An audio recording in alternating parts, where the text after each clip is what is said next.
Hello friends, कैसे हो आप सभी का मैं स्वागत करता हूं आरडी केम क्लासेस में, जिसमें आप मेरे साथ पढ़ रहे हैं केमिस्ट्री। और बेसिक केमिस्ट्री का एक नया और इंटरेस्टिंग सा टॉपिक लेकर आज मैं आप लोगों के सामने हाजिर हुआ हूं, जिसमें मैं आज आप लोगों के लिए लेकर आया हूं स्टोइकियोमेट्री। तो चलिए देखते हैं स्टोइकियोमेट्री क्या है। देखने में और सुनने में स्टोइकियोमेट्री तो एक बड़ा और भयानक सा शब्द लग रहा है, बट ऐसा कुछ भी नहीं है, काफ़ी इजी टॉपिक है। तो चलिए देखते हैं स्टोइकियोमेट्री। स्टोइकियोमेट्री बेसिकली दो ग्रीक वर्ड से मिलकर बना होता है, स्टोइकियन एंड मेट्रॉन, जिसमें स्टोइकियन का मतलब होता है एलिमेंट एंड मेट्रॉन का मतलब होता है मेजर। तो इस तरह से किसी भी केमिकल रिएक्शन में स्टोइकियोमेट्री जो है मासेस के साथ डील करता है, उसके साथ मेजरमेंट या कैलकुलेशंस में परफॉर्म करता है। ओके, स्टोइकियोमेट्री को सही तरीके से समझने के लिए हमें सबसे पहले केमिकल रिएक्शन को समझना बहुत ज़रूरी है। तो चलिए देखते हैं केमिकल रिएक्शंस, जो कि कहता है कि whenever a chemical changes occurs we can say that a chemical reaction has taken place. जब कभी भी किसी भी तरह का केमिकल चेंजेस हो रहा हो तो हम कह सकते हैं कि केमिकल रिएक्शन हो रहा है, ठीक है। या फिर हम दूसरे शब्दों में ये भी कह सकते हैं कि पुराने बॉन्ड्स का टूटना और नए बॉन्ड्स का बनना ही केमिकल रिएक्शन कहलाता है। एग्जाम्पल के लिए हम देखते हैं कि दो ए के बीच में एक बॉन्ड है, उसी तरह से दो बी के बीच में बॉन्ड है, और दोनों रिएक्शन में पार्टिसिपेट करके ए बॉन्ड बी का फॉर्मेशन कर रहे हैं। तो इसमें बेसिकली होता क्या है, ए के बीच में बॉन्ड का ब्रेक डाउन होता है, ठीक उसी तरीके से बी के बीच में बॉन्ड का ब्रेक डाउन होता है, और ए और बी मिलके ए बॉन्ड बी मतलब कि एक नए बॉन्ड का फॉर्मेशन करते हैं। ठीक इसी तरीके से HCl के रिएक्शन में देखें तो हाइड्रोजन और क्लोरीन मिलके HCl that means hydrochloric acid का फॉर्मेशन करते हैं। तो इसमें भी बेसिकली होता क्या है, हाइड्रोजन के बीच का बॉन्ड टूटता है, उसी तरीके से क्लोरीन के बीच का बॉन्ड टूटता है, और हाइड्रोजन क्लोरीन के साथ रिएक्ट करता है और HCl का फॉर्मेशन करता है। ठीक, अब अगर मैं मैग्नीशियम एंड ऑक्सीजन की बात करूं तो मैग्नीशियम एंड ऑक्सीजन रिएक्शन में पार्टिसिपेट कर रहे हैं और मैग्नीशियम ऑक्साइड का फॉर्मेशन कर रहे हैं।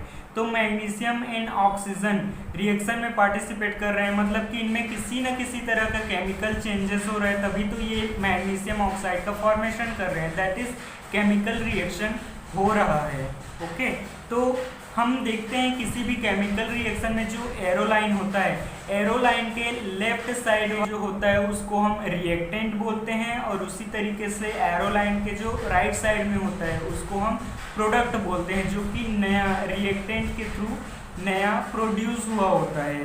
तो इस रिएक्शन में हमारा जो रिएक्टेंट है वो मैग्नीशियम एंड ऑक्सीजन है। ओके, और मैग्नीशियम और ऑक्सीजन रिएक्ट करके एक नया प्रोडक्ट है, दैट इज मैग्नीशियम ऑक्साइड का फॉर्मेशन कर रहा है। तो यहाँ पर हमारा प्रोडक्ट जो है मैग्नीशियम ऑक्साइड हुआ। ओके, चलिए आगे बढ़ते हैं, देखते हैं balanced chemical equation.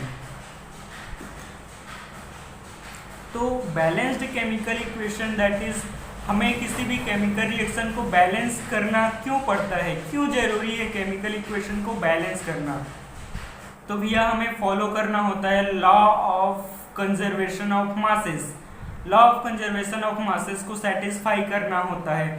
Law of conservation of masses कहता है कि in any chemical reactions masses can neither be created nor be destroyed. मतलब कि केमिकल रिएक्शन से पहले और केमिकल रिएक्शंस के बाद जो टोटल मास है वो हमेशा इक्वल रहना चाहिए। ओके, तो इस तरह से हम एक रिएक्शन देखते हैं जिसमें मैग्नीशियम एंड ऑक्सीजन रिएक्ट करके मैग्नीशियम ऑक्साइड बना रहे हैं, बट क्या हमारा ये केमिकल रिएक्शन बैलेंस्ड है?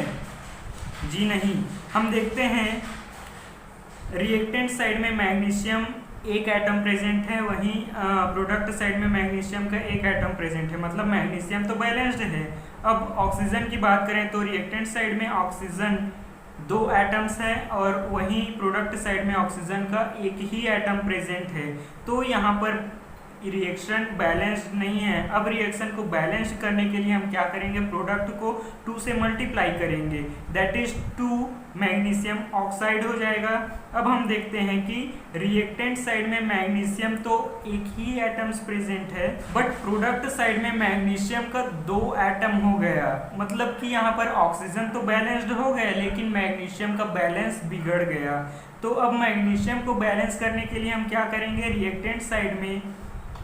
रिएक्टेंट साइड में मैग्नीशियम को 2 से मल्टीप्लाई कर देंगे। तो इस तरह से मेरा मैग्नीशियम जो है रिएक्टेंट साइड में और प्रोडक्ट साइड में दोनों ही साइड में 2-2 एटम्स हो जाता है और इस तरीके से मेरा केमिकल इक्वेशन बैलेंस हो जाता है। ओके, ठीक इसी तरीके से अगर मैं नाइट्रोजन एंड हाइड्रोजन की बात करूं तो नाइट्रोजन एंड हाइड्रोजन मिलके अमोनिया के 2 मोल का फॉर्मेशन करते हैं। ठीक, तो यहाँ पर रिएक्टेंट साइड में नाइट्रोजन 2 एटम्स हैं और प्रोडक्ट साइड में नाइट्रोजन के 2 ही एटम्स प्रेजेंट है। अगर हाइड्रोजन की बात करूँ तो रिएक्टेंट साइड में हाइड्रोजन 2 एटम्स प्रेजेंट हैं और प्रोडक्ट साइड में हाइड्रोजन के तो 6 एटम्स प्रेजेंट हैं। तो हाइड्रोजन तो बैलेंस्ड नहीं है इस इक्वेशन में। तो हाइड्रोजन को बैलेंस करने के लिए हम क्या करेंगे, रिएक्टेंट साइड में हाइड्रोजन को 3 से मल्टीप्लाई कर देंगे। तो हम देखते हैं कि रिएक्टेंट साइड में हाइड्रोजन के 6 एटम्स हो जाते हैं और प्रोडक्ट साइड में ऑलरेडी हाइड्रोजन के 6 एटम्स है ही। तो इस तरह से हमारा केमिकल इक्वेशन बैलेंस्ड हो गया। एक और एग्जांपल देख लेते हैं जिसमें 2H2O O2 के साथ रिएक्ट करके H2O का फॉर्मेशन कर रहे हैं, बट क्या है हमारा केमिकल रिएक्शन बैलेंस्ड है। चलिए देखते हैं। रिएक्टेंट साइड में हाइड्रोजन जो है 4 एटम्स प्रेजेंट है और प्रोडक्ट में हाइड्रोजन ओनली 2 एटम्स प्रेजेंट है। तो यहाँ पर हमारा हाइड्रोजन बैलेंस्ड नहीं है। ठीक इसी तरीके से अगर ऑक्सीजन को देखें तो रिएक्टेंट साइड में ऑक्सीजन 2 एटम्स प्रेजेंट हैं और प्रोडक्ट साइड में ऑक्सीजन तो एक ही एटम्स प्रेजेंट है। तो यहाँ पर ना तो हाइड्रोजन बैलेंस्ड है और ना ही ऑक्सीजन बैलेंस्ड है। तो हम ऑक्सीजन एंड हाइड्रोजन को बैलेंस करने के लिए प्रोडक्ट को 2 से मल्टीप्लाई कर देंगे। तो हम देखते हैं कि रिएक्टेंट साइड में हाइड्रोजन के 4 एटम्स हैं और प्रोडक्ट साइड में भी हाइड्रोजन के 4 एटम्स हो गए। अब ऑक्सीजन की बात करें तो रिएक्टेंट साइड में ऑक्सीजन के 2 एटम्स और प्रोडक्ट साइड में भी ऑक्सीजन के 2 ही एटम्स हो गए। तो इस तरीके से हमारा केमिकल इक्वेशन बैलेंस्ड हो जाता है। अब हम जिन नंबर्स का यूज करके केमिकल रिएक्शंस को बैलेंस्ड कर रहे हैं, इन नंबर्स को हम स्टोइकियोमेट्री कोएफिशिएंट्स के नाम से जानते हैं, जो कि किसी भी केमिकल इक्वेशन या केमिकल रिएक्शंस की रेसिपी बताता है। अब यदि मेरे पास कोई केमिकल रिएक्शन है और उस रिएक्शन को देख के मुझे क्या क्या इंफॉर्मेशन मिलता है, चलिए इसे देख लेते हैं। मेरे सामने एक इक्वेशन है जिसमें मीथेन जो है ऑक्सीजन के साथ रिएक्ट करके कार्बन डाइऑक्साइड और H2O दैट मीन्स वाटर का फॉर्मेशन कर रहा है।